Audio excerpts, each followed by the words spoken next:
Good morning, Honorable Dato, distinguished professors, esteemed guests, respected speakers, ladies and gentlemen, Selamat Datang and welcome to the Asia International Security Summit and Expo 2025, Putrajaya International Conference Center, PICC, Malaysia. With the theme, Strengthening Border Security to Combat Transnational Crime, Integrated Strategies for Global Safety, this summit stands as a testament to our shared commitment to fostering a safer and more secure global community. Your presence here underscores the critical importance of collective action, innovation, and collaboration in securing our shared future. Ladies and gentlemen, it is now my distinct honor to introduce the exceptional individuals who will lead us through today's discussion. Our moderator, Encik Georgie Abbas. Encik Georgie Abbas, an administrative and diplomatic officer, has constantly demonstrated his ability to excel in various roles within government service, contributing significantly to the nation's public administration. He is currently the Director of Public Action Division, ESSCOM, since 13 January 2025. Next, our first panel, Mr. Mohamad Marzuki bin Brahim from the Malaysian Marine Department, Division Director in the Marine Department of Malaysia, whom is responsible for maritime operations, safety and certification in Malaysian water. Our second panel, Vice Admiral, retired, Datuk Aris Tan bin Abdullah, Senior General Manager, Business Development. Datuk Aris currently serves as the Senior General Manager of Business Development. Datuk Aris is a dynamic and results-driven. He has 40 years of experience in driving growth, leading strategic initiatives. Ladies and gentlemen, please give them a big round of applause to express our recognition to their work and our gratitude.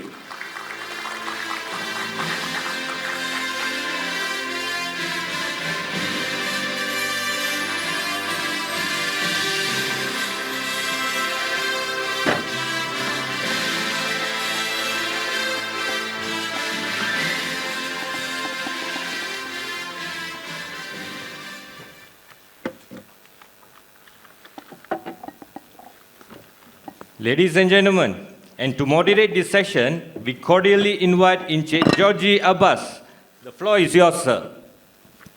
Thank you so much, Mr. MC. A very good morning. Salam sejahtera, salam Malaysia Mandani. And because I also come from Sabah, salam Sabah Maju Jaya. Thank you everyone for your time. Really appreciate you coming to this session. And as mentioned by our MC just now, we've got exceptional panelists today. I'm the exception. I'm not exceptional. Because as you heard just now, I've only joined ESSCOM on the 13th of January. I've only been there for a week. But I'll do my level best to facilitate this discussion. Allow me to just very quickly again reiterate the topic of our discussion today, strengthening border security to combat transnational crime, integrated strategies for global safety. On one hand, we have a representative from the government, a very important department. And on the other hand, we have our partner in the private sector. So it'll be interesting to hear their views and sharings.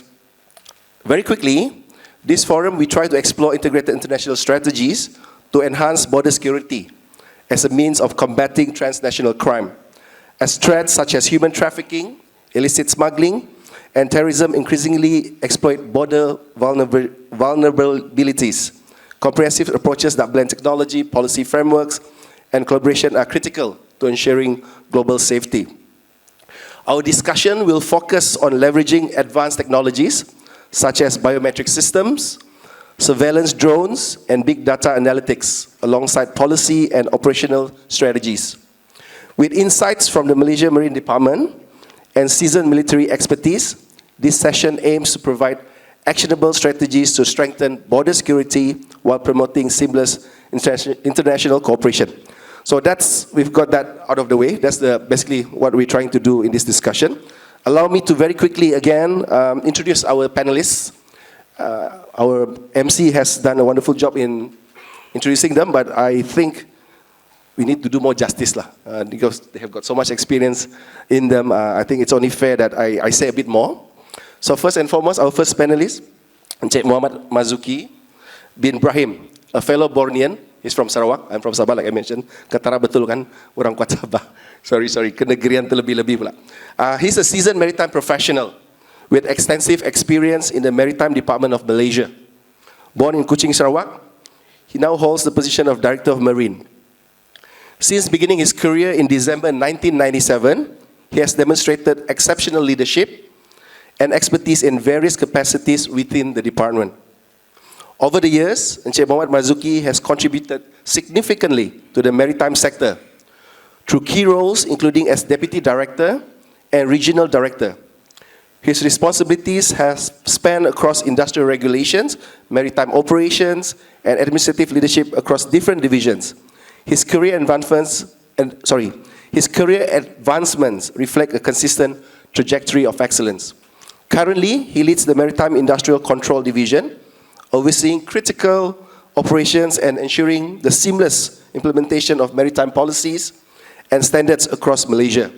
His dedication to maritime development and his expertise in regulatory oversight have established him as a key figure in the sector. So that's Mr. Mohamad Marzuki. If you thought that was impressive, wait till you hear about our second panelist.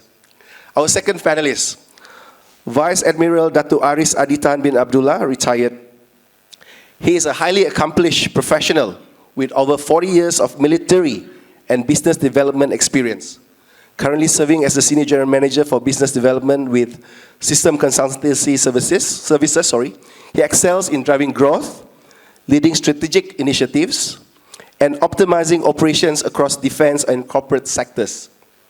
His military career highlights include serving as Commander of the National Task Force and Commander of the Western Fleet, where he achieved significant successes in border security and operational efficiency. Datuk Aris is also a seasoned educator, having served as Commandant of the Malaysian Armed Forces Defence College.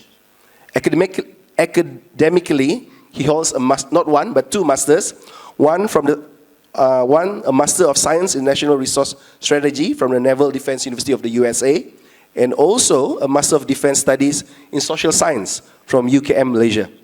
His impressive portfolio is further enriched by various international training programs and leadership roles. So those are some background info on our two panelists, and I'm sure everyone can agree with me, very, very exceptional. So let's go straight to our discussion. Mr. Marzuki actually has a presentation prepared, so he will do his presentation for about 8 to 10 minutes before we proceed with Q&A. Dipersilakan, Mr. Marzuki.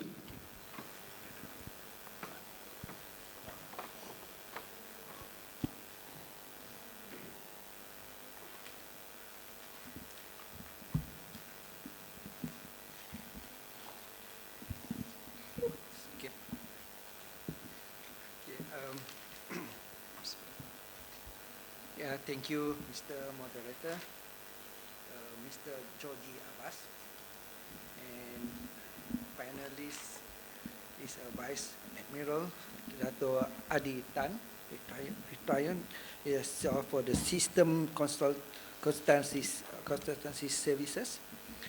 Okay, today, good morning to everyone.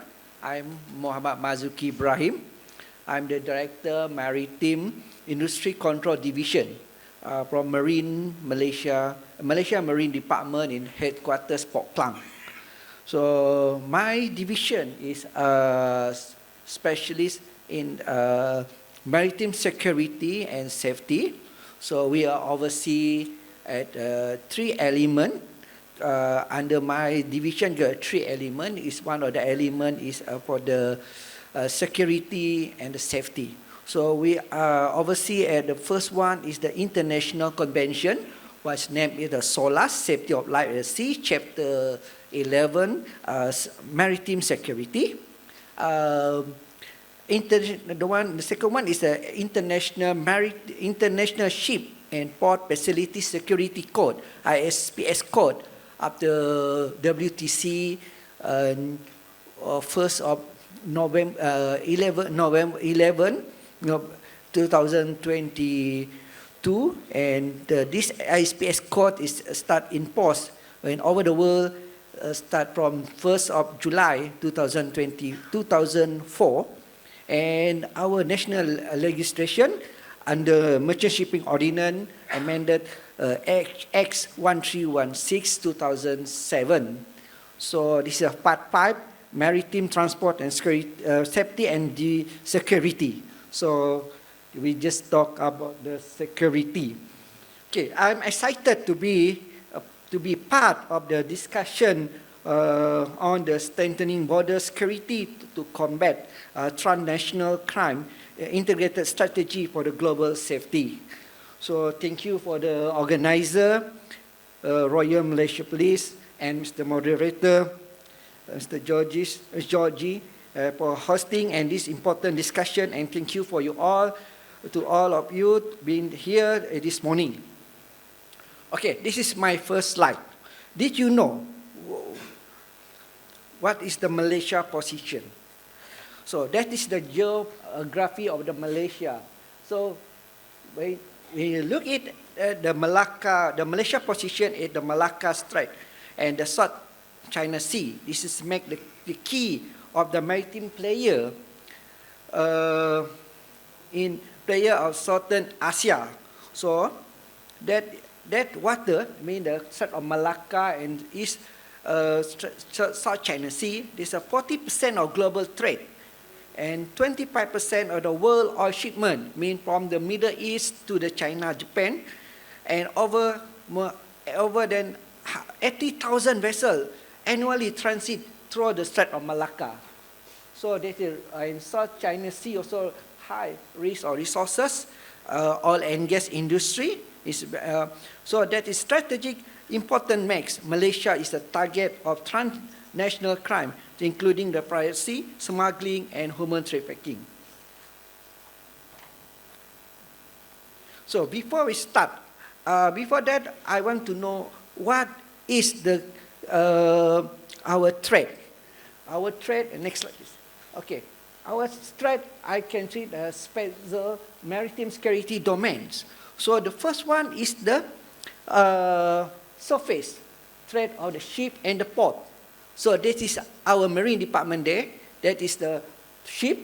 We issue the certificate ISSCE, International Security for the ship, and where the port itself, we issue the statement of compliance because the port they have their own personal security personnel. We audit them. The second one is airspace. This is from the threat from the radio, civilian, and drone attacks. And then the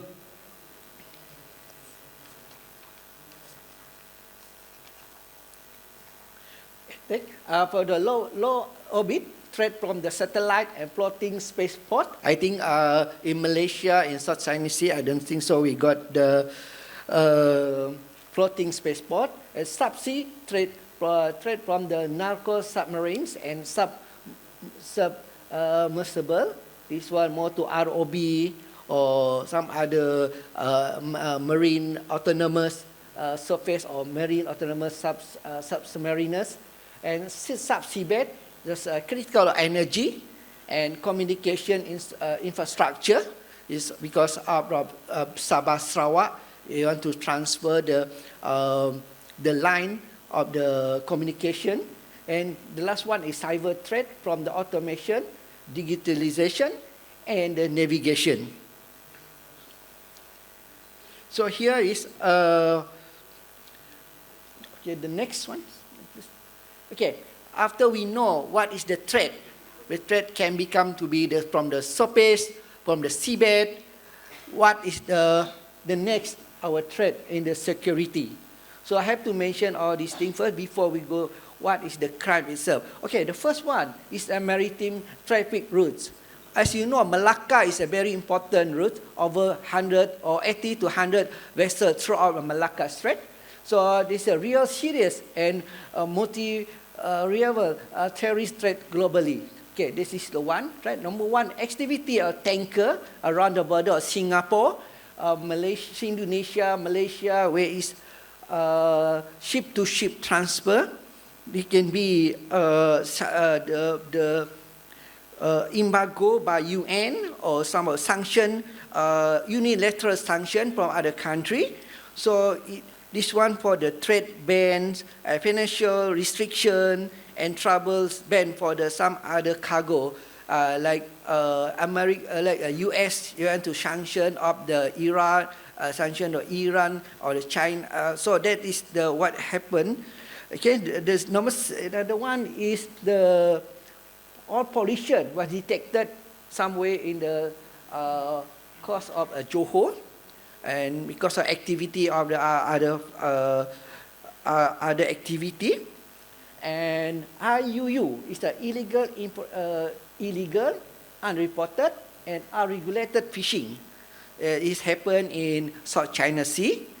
Number 5 is a detection of foreign research vessel. This happened in South China Sea, especially at Spratly, South China Sea. And dark vessels. Dark vessel mean the vessel, the ship turn off or disable the AIS. AIS mean automatic identification system. So we cannot trace the vessel because they already switch off the AIS. And interstate dispute. This one can be at Strait of Malacca, and can be at the South China Sea and Sabah also. And cyber attack and maritime refugee. This is because of the Rohingya refugee escaping from Myanmar. And even this one is the illicit maritime drug trafficking because of the drug smuggling and facilitated via the sea route from the Golden Triangle from Myanmar's coast of border, Myanmar, not Thailand. And then the last one is armed robbery and maritime terrorists. That is the threat of the maritime security will happen now. Okay, the next slide, please. Okay, what is the role of the Marine Department? Okay, the role of Marine Department, one, we are competent authority for the vessel trafficking, trapping VTS. We manage a VTS to ensure vessel monitoring, traffic management, and navigation safety in Malaysia because the high traffic maritime zone. This is especially in the Strait of Malacca. As I mentioned, Strait of Malacca is they got more over 80,000 vessels annually, and for that, Malaysia shipping notice. We issue a Malaysia shipping notice. This notice to the VTS provider, port authorities, port operator accreditation training organization, VTS personnel, Maritime Training Institute, and Maritime Industry, as per resolution from IMO, International Maritime Organization, resolution A1158 in bracket 32. So that is a notification to qualification and training requirement for the vessel traffic system VTS personnel. Okay, and the Strait of Malacca also, we have a traffic separation scheme in the Strait of Malacca, and there are two-way routes divided by onboard and outbound. So this is more to safety or navigation under strap rep system. So the second one is, as I mentioned, designated authority for ISPS code.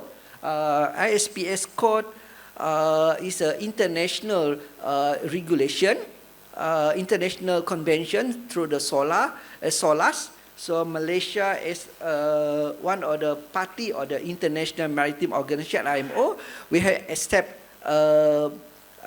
signed and accept the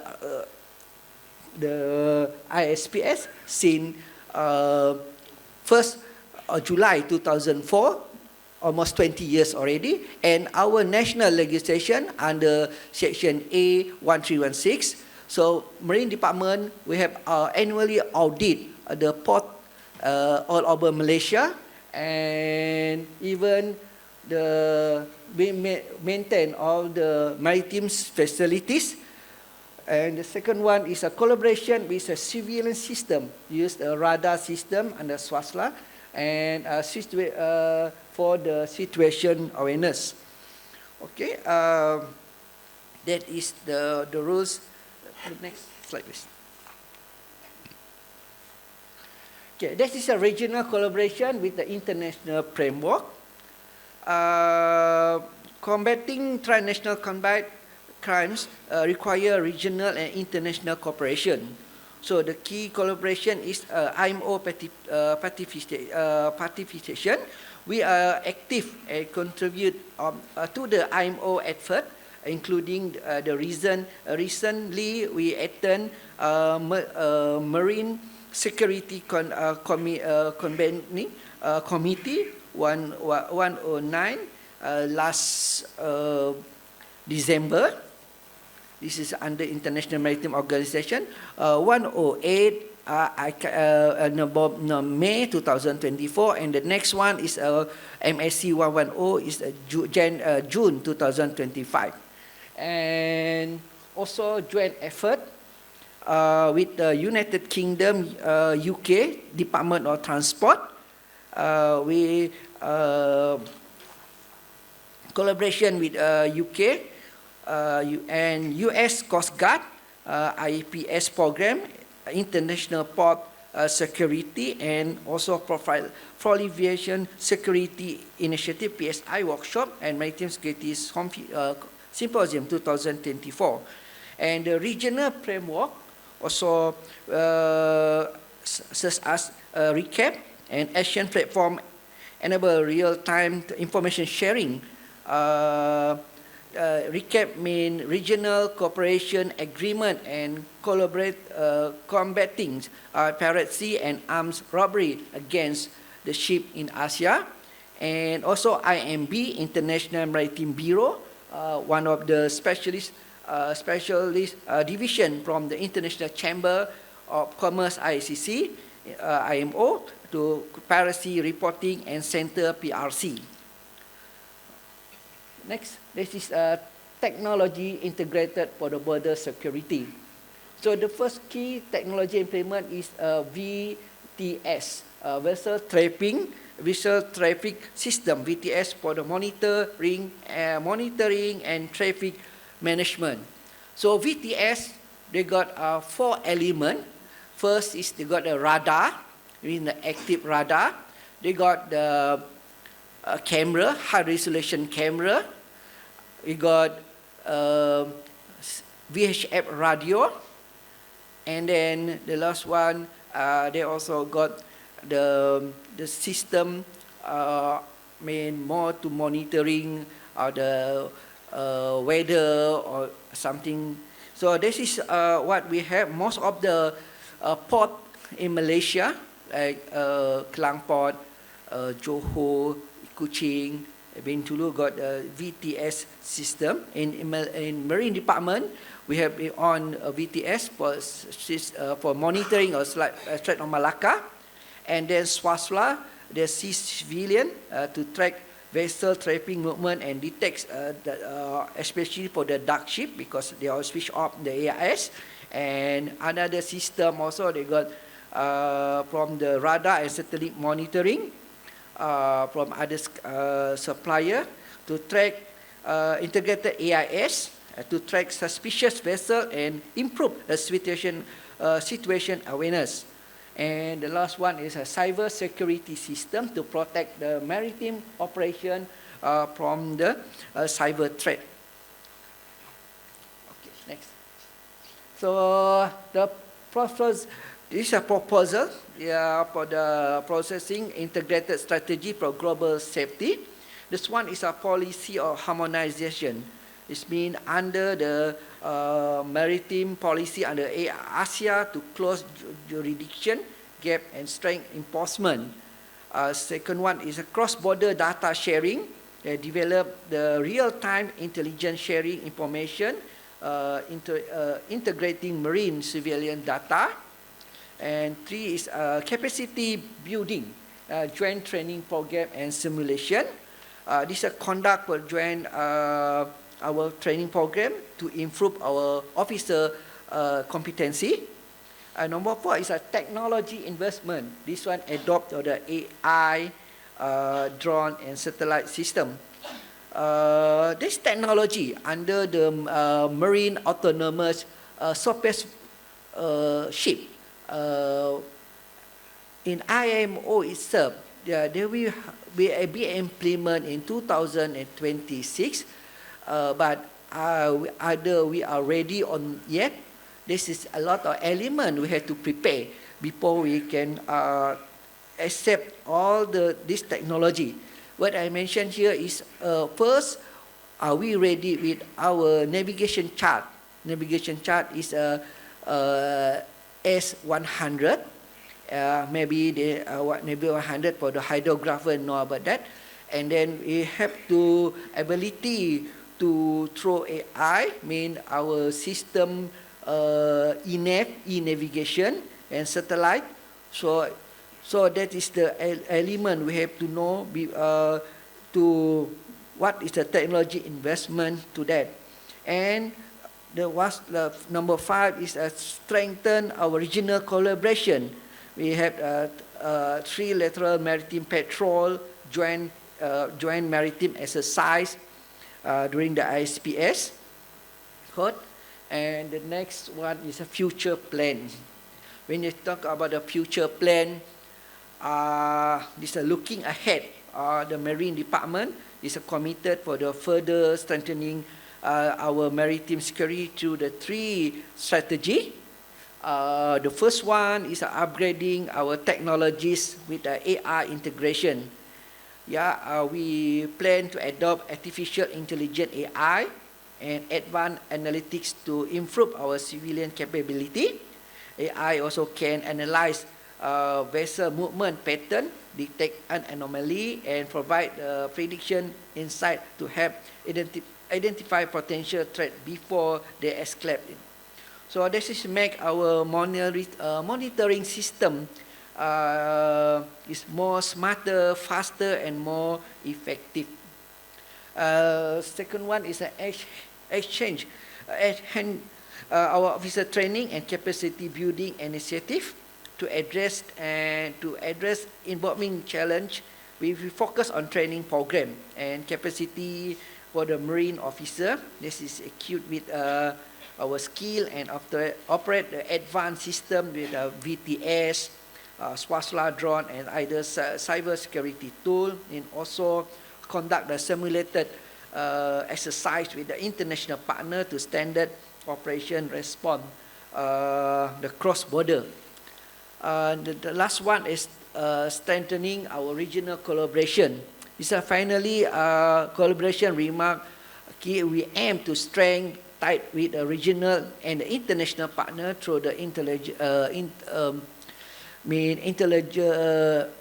platform sharing, intelligent sharing platform, and then regional framework with a recap ASEAN marine focus to join workshop. So the last one and working together to taking a transnational crime across Southeast Asia. And conclusion to the to call the action, that is a challenge for the next border security. One is smuggling and trafficking organized by crimes, means network adopt to the security measure. The second one is technology advancement. We need counter the new threat. Number three, resources constraint, because the border infrastructure, civilian and personal training is quite costly. The number four is a geopolitics tension. This is a dispute of the regional like the South China Sea. This is complete border management. This is our challenge. And Next is a conclusion for action. Marine Department is Malaysia Marine Department remain committed to the strengthening our border through the through the vessel monitoring system VTS and SWASWA. Then second, the active participant in the regional collaboration and the international framework like IMO, RECAP, and leveraging technology and capacity building initiative to tackle transnational crime effectively. Call for action, strengthen the partnership, ensure the intelligence sharing, and invest the technology solution to safeguard our share of the marine border. So I think that is my presentation for this time, and after that we have the Q&A because I think I got 10 minutes to almost 10 minutes, and I pass to our moderator. Thank you so much, Mr. Marzuki. Thank you so much for his presentation. I think Mr. Marzuki preempted all my questions for him. I think all the answers can be found from the slides, but we'll dive in further for some of the answers. So again, thank you, Mr. Marzuki. So we'll move on to Datuk Aris. I've got a few questions for you, sir. The first one, just now, Mr. Marzuki mentioned, are we ready for AI? Such things. So in your opinion, how can advanced technologies such as AI and drones transform border security efforts? First and foremost, I think more importantly for us to understand when you talk about border security, in our Malaysian perspective, border is actually, you have got 3 areas that you have to be concerned about. The core area, extended area, as well as forward area. So each and every of these areas are incorporating the 3 dimensions, land, sea, and air. So when you talk about AI and how can AI contribute to the security of all this border area, I think the most recent technology I would say is edge computing coupled with AI capabilities. Edge computing, basically it means bringing the source, the sensors nearer to the area that we are working with in order for us to reduce latency as well as bandwidth. And then utilizing the sensors and everything to give us a more accurate and fast predictions of the threats. Secondly is, I think what is important for us is since we are operating in a multi-agencies environment, so it's very important for us to have the abilities to actually have a data fusions, in order to integrate all the data from all the various agencies to facilitate the decision making. All right, and when some of the border area is quite rugged, so when you want to operate drones and all that, you need to talk about energy efficiency. So the battery that you operate and all that, in order to give you longest loitering time, so on and so forth, And then the other thing is drone, what are they fitted with? The camera, that AI capable, that are able to give you predictive or objective tracking, and actually ease a lot of resources that we used to operate before this. Right? And of course, I'm seeing, you go walk around in this exhibition, you could see a lot of mobility command vessels. A car has been put in front of us. I think that is a right path to go. Actually provide you that flexibility and scalability whereby you require, when you operate in different environment, you might require different setting. So the infra that you are carrying today has to be real nimble so that you are very flexible. Right? Those are the one of the important things that we have to look at. And I mentioned that before, you give a good resolution camera who actually able to give you a good video analytic with the AI assistant. So these are the criteria that I think we should look into in as far as latest technologies for security of the border. Thank you. Thank you so much, Datuk Aris. I'll just move moving on from that earlier question, a second question for you again. Yeah. How about challenges? What challenges do nations face in adopting and integrating advanced security systems? When the PMS, our young Honorable Home Minister, came into office, his keynote address, he mentioned about a few things. I thought I should mention it here. Good governance, no corruptions, no racism, and no conditions. I think he has basically identified the challenges that we have in Malaysia. So these 4 criteria is of utmost important, and it translates into all stakeholders. All right? So talking about technology, I think we are doing a lot of technology catch-up. You know, we are forever catching up with technology. As you know, in this time, in 2-3 years, all the technology will be kind of outdated. Now, I would like to share about Turkish experience. They had the same problem, but the policy that they invented or they followed was I thought we should think about it. You know, they were basically technology adopters, and then they went into become limited producers, and then eventually they become producers, and then finally they are able to export. Of course, during the whole journey, it takes a lot of pain, a lot of integrations and all that. But for us, for Malaysia to go through that, there is one that we have to really seriously think about. You know, a lot of us are short-term thinkers. We don't go beyond our time. You know, we you know, like private sector, we think of short-term gains, not go beyond our time and do something that is actually very forward-thinking. So Malaysia did that. When you speak about self-reliance, you know, when you talk about self-sufficiency, you need to worry about local chains, supply, so on and so forth. So I thought number 1 is technology catch-up. Number 2 is high cost. You know, when you want to adopt advanced technology, the cost is exorbitant. You know, you really need to face it properly, prioritize it correctly, that sort of things. And of course, resistant to change. The traditional supply or private, you know, sector would like to retain whatever they have provided. Fear of losing job, fear of losing benefits and profits and so on and so forth. That is definitely something that we need to look into, all right? And skill gap and training needs, I don't think I need to say that anymore. I think my fellow panelists have said in the briefing just now. And regulatory and compliance issues.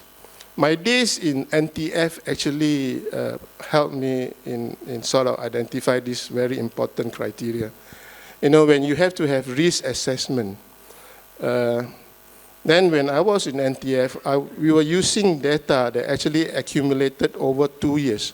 We were able to actually identify 5 axes of threat, basically Langkawi, the border at Kelantan, Selangor, Johor, and then you go up to Sabah and Sarawak and all that. So these are the 5 axes of threat. We were also able to identify the hotspots, 116 hotspots that actually has all these issues of illicit smuggling, human trafficking, and so on and so forth. And Jalan Tikus, 600 over of Jalan Tikus. So if you are able to do the threat and risk assessment correctly, appropriately, you can be ahead of the curve. You can actually prepare your people better and be proactive rather than reactive. So I think another issue that we really look into is the bureaucratic process in the government. Because by the time you sign a contract, until you implement it, when you know the technology is already outdated. I think I said enough for that. Thank you. Thank you so much, Datuk Aris. Wonderful sharing. Just for everyone's information, we will also open Q&A for the audience. Do we have mics on standby? I've got a couple more questions for the panelists, but I suppose now is a good time as well. If anybody has anything to ask before I move on to my next question. Anybody, any question? Either based on Mr. Marzuki's presentation earlier, if you need some more clarification, or you wish to ask Datuk Aris something else based on his experience with the government and now with the private sector? Anyone? No? Not yet. Okay, if not yet, I'll go back to Mr. Marzuki, sir. Okay, Mr. Marzuki. You've actually touched on this in your presentation earlier, but let me just ask again, in case it wasn't very clear earlier or you wish to expand further.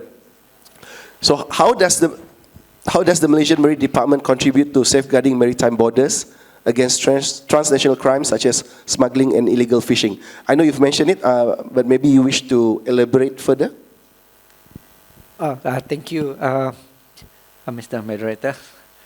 Okay, I mean, how Marine Department rules for safeguard maritime border across multi-layer governance, collaboration and technology.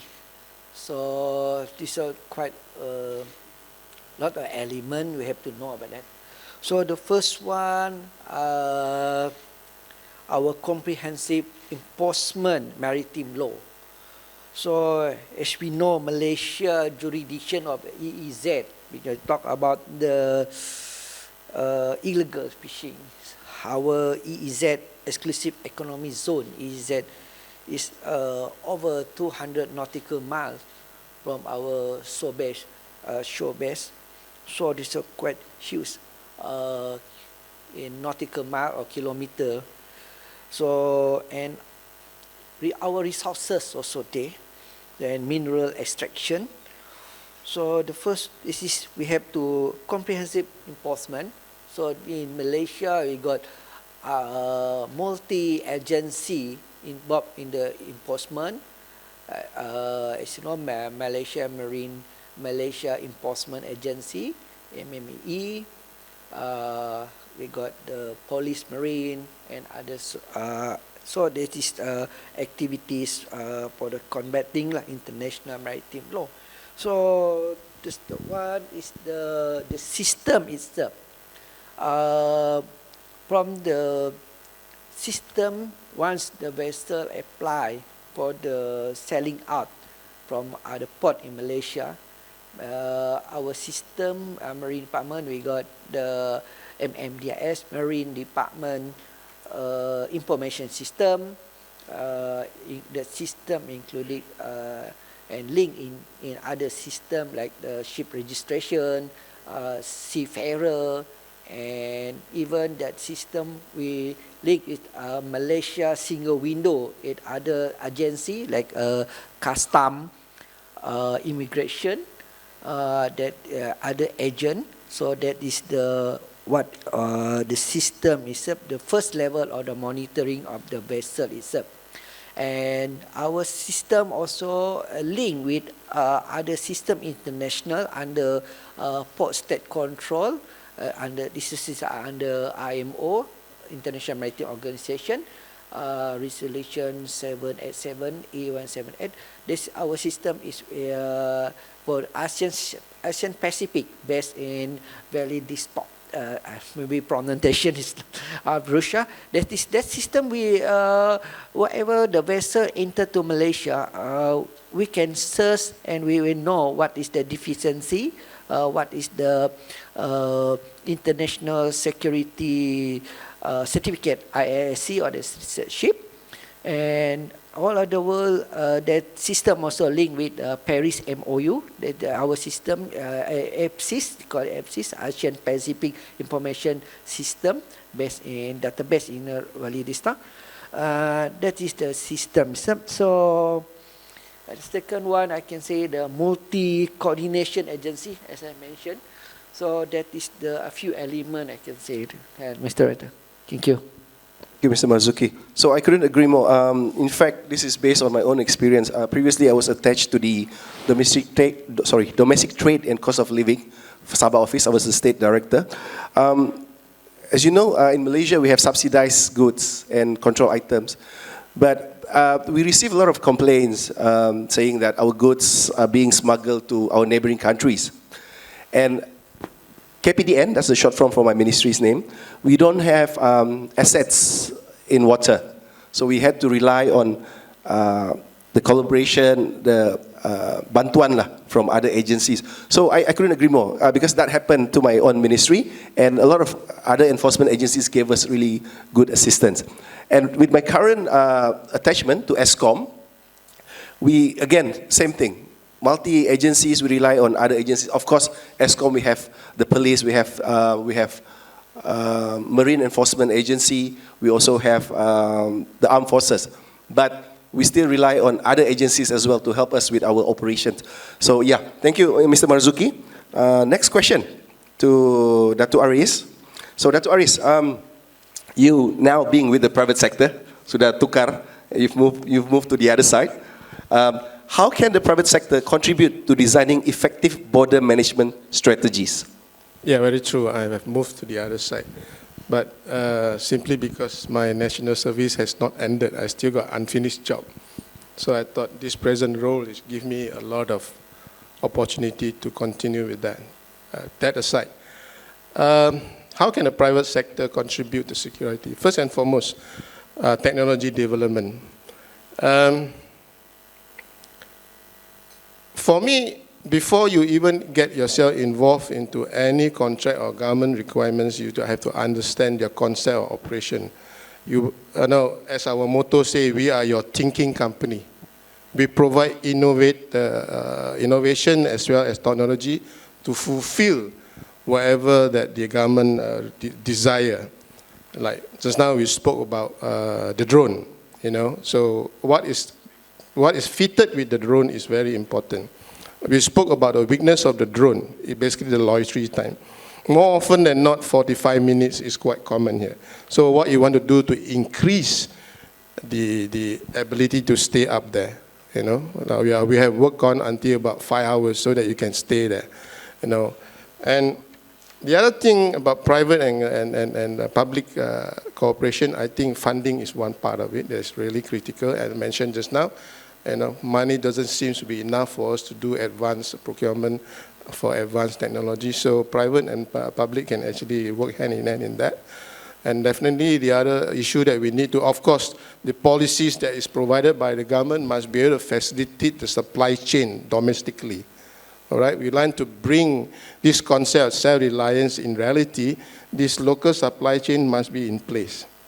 All right, so but policy must allow that. All right.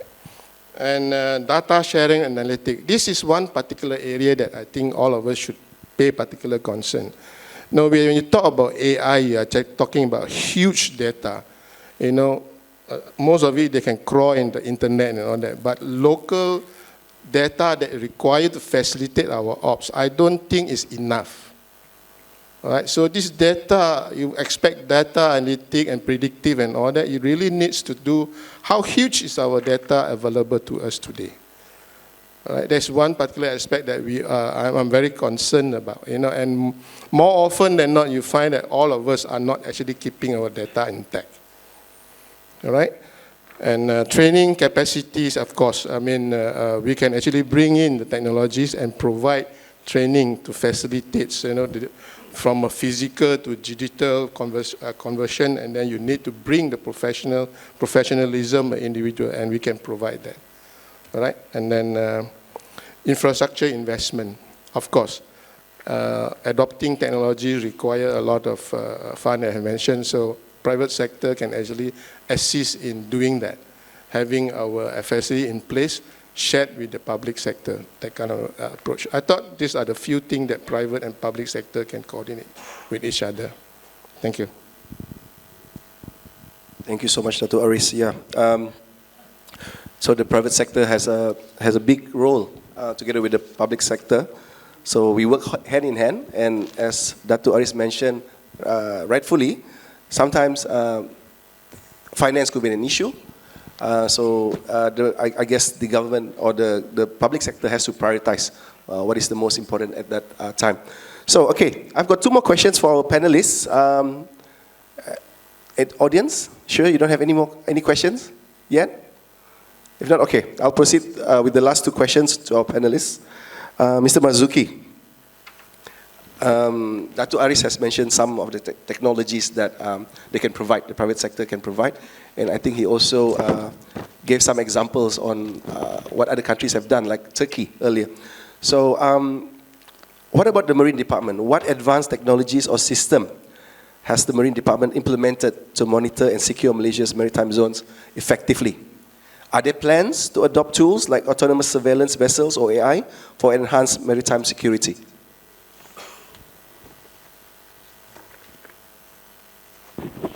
Okay, thank you.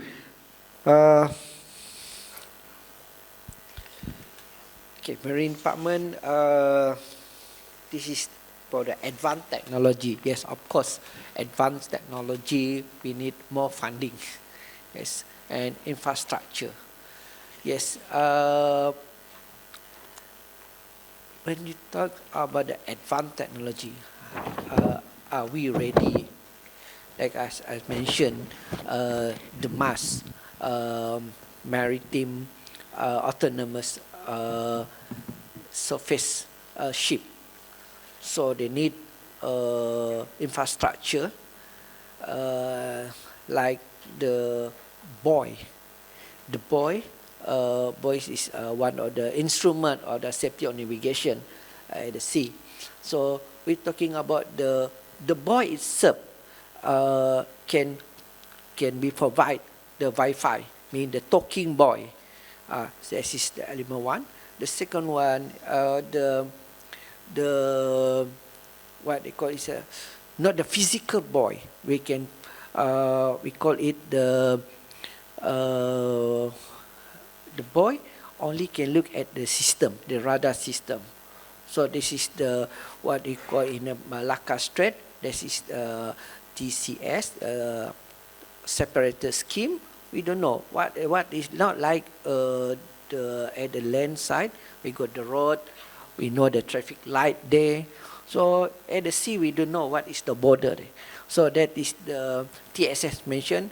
So that's why we have to improve our technology. The first one, the VTMS. The VTMS, some other sector, we have to prove our technology because we're sharing with Singapore, Indonesia and Malaysia itself. So the level of confidence of the technologies is real, is a ship itself is very important. So that is we have to invest in our technology, especially of the Malacca, because that every single ship came to to our port, they had to pay some other fee. So we collect the dues, the fee from that vessel. So that's why when you look at the Singapore itself, I have been through the MPA, Maritime Port and Authority in Singapore, even the PSA Singapore, I have been there for 1 month. And then I also have experienced 2 times go to the Paris under Boeing technology for the VTMS. So yeah, as Datuk say, our technology, we every 18 months or every 2 years, the technology can be changed. But for ours, we still stick with the hardware and the technology. So that's why we have to invest the technology. Okay, the third one is our database. Like I mentioned, our hydrography and navigation chart. Are we ready with standard for the S100? Now we're still using the old paper one. It's called the S57. So that information only what you see at the paper there. So the second one is the automatic system AISSE.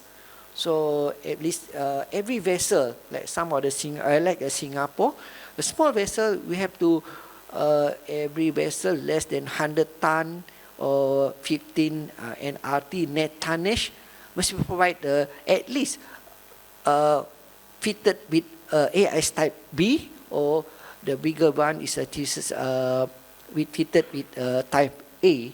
So that is important to us to monitor. So even the system, we know where is the vessel, in anomaly way, or what is the cargo. Even if the vessel have the IMDG mean for the in IMG mean the cargo with a heavy for the oil itself, or however for the dangerous good. So we know what is the vessel is doing. So the one is the coastal surveillance radar. If the dark ship is coming, the dark ship is there, recently they switch off the AIS. We cannot monitor. So that's why we need to the advanced technology for the effective to monitor our security maritime zone. Okay, the Chairman. Thank you, Mr. Marzuki. So we're saving the last for Datuk Aris. So Datuk Aris, you have got extensive experience both in the government and also now in the private sector. And in line with Malaysia being the ASEAN chair for this year, could you perhaps highlight examples of global best practices in border security that ASEAN countries could perhaps adapt? Yeah, very true. Malaysia is now taking over the leadership of the ASEAN for the next 2 years. And you know, ASEAN concepts from the inception, basically harmonizing of product standards, you know. So I mentioned about it just now. So when you want to actually work together, technology must be compatible. You can actually do a joint operations. So that is important, harmonizing of standards. Number 2 is when you talk about standardization of equipment, you know. We talk about biometrics, you talk about utilizing data from biometric, from the Aris and all that through, you know, frictionless human contacts in as far as crossing border and all that. That's another issue that we need to look into, bilateral as well as multilateral. I'm sure the immigration as well as the custom is working very closely to it. And I'm so happy that finally Malaysia has got a single border agency that actually controls the borders and all that.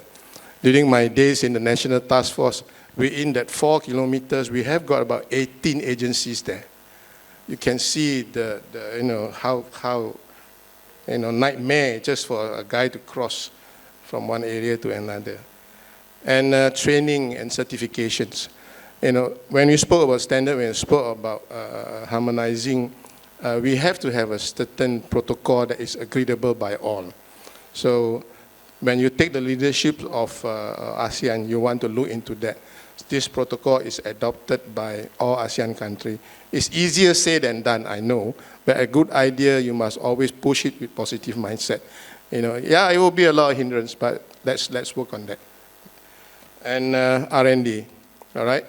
As you know, ASEAN compared to Europe, compared to Euro, compared to US and other advanced countries, we are way behind. So I thought the next thing we should seriously look into is actually R&D in whatever that we think, technologies that we think can assist us in any way. All right? I think we should work on that, taking advantage of being the leadership of the ASEAN for the next 2 years. Right, thank you. Thank you so much, Datuk Aris. That's a nice wrap up to our session today.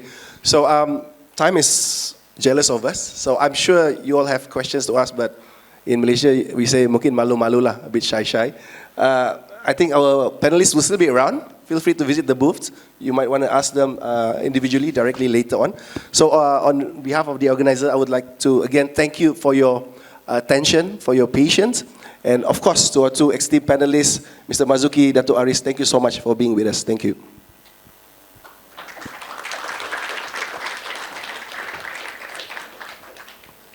Yang dihormati Datuk-Datuk, honorable and distinguished guests, ladies and gentlemen, as we draw close to today's enlightening and thought-provoking session, I would like to take this opportunity to extend our deepest gratitude and sincere appreciation to each and one of you.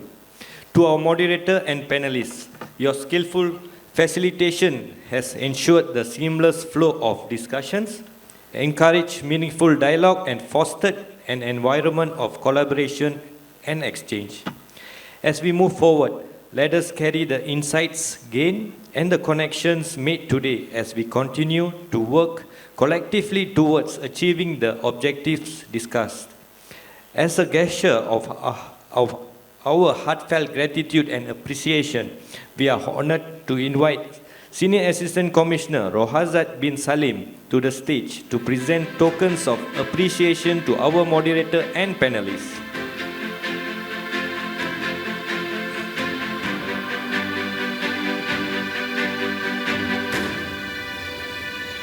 Mr. Georgie Abbas.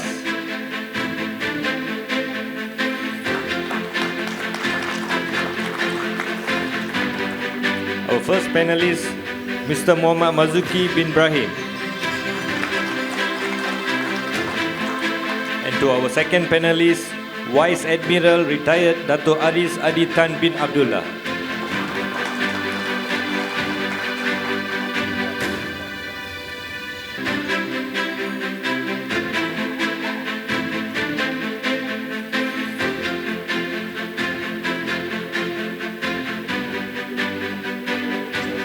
Thank you and God bless. Ladies and gentlemen, we are having our morning breakfast. Please head to Perdana Hall or Putra Hall A. Thank you.